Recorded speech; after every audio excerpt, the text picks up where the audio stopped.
Proposed state legislation would ban organized tackle football through the 7th grade. Some research shows players who start playing before the age of 12 may suffer from memory loss and depression, but other doctors say banning the whole sport together may not be necessary. Chandler Walsh joins us now to explain. Chandler? Olivia, West Boylston defensive coordinator Derek Robbins coached youth football for 7 years before coaching high school. He says the bill seems less like a conversation and more like a cease and desist. Defensive coordinator Derek Robbins runs an off-season weight session for West Boylston high school football.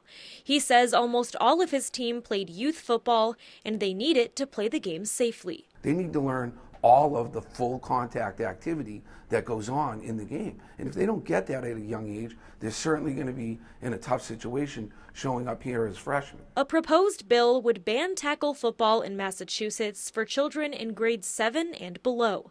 Any team or league in violation would be fined. I understand the need to have a conversation about collision sports in general, but that's not what's happening here. They're targeting one sport and one sport alone. The bill, also called the No Hits Act, is based on research of long-term consequences from repetitive head impacts while the brain is still developing.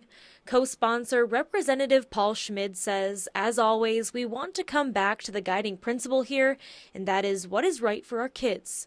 UMass Memorial Dr. Theodore Macknow says repeat concussions increase the risk of suffering another. Some data that, with repeated head injuries throughout your life can lead to this chronic traumatic encephalopathy, which is what's all over the news these days in these NFL players.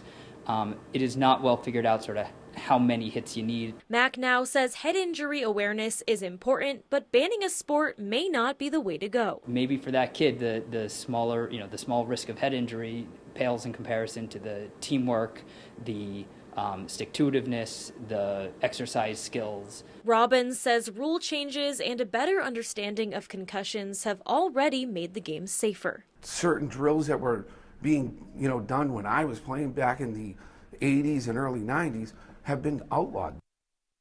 One Central Mass state rep signed the bill. Representative Kimberly Ferguson says she's taking input from citizens into consideration and consulting with medical experts. There's an online petition against the bill with more than 7,000 signatures. Live in the newsroom, Chandler Walsh, Worcester News Tonight.